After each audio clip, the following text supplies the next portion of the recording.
ఆయనతో ఉండాలి, నేను ఆయన దగ్గర నివసించాలి, ఆయనతోనే సహవాసం చేయాలి. ఈ లోకము శాశ్వతము కాదు, ఈ లోకంలో ఒక రోజు నేను విడవాల్సిందే, అయితే ఒక రోజు నా తండ్రి దగ్గరికి వెళ్ళాలి అని చెప్పి ఆయన ఎందుకు ఇంతగా ఆశపడ్డారండి? అప్పుడేమేం తోని బిడ్డరా ఆలోచించేద్దాం.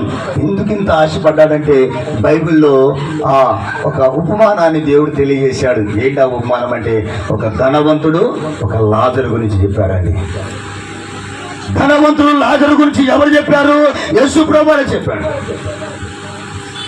ఆ సంగతి ఈ భక్తుడైన పౌలు గారు విన్నాడు, ఆ సంగతి తెలుసుకున్నాడు.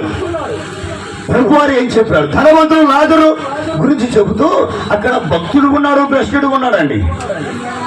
భ్రష్టుడు అంటే లోకంలో తింటము, తాగడము, తిరగడము, నాకు దేవుడు వద్దు, ఏమొద్దు అని చెప్పి విడిగా తిరిగే వ్యక్తి.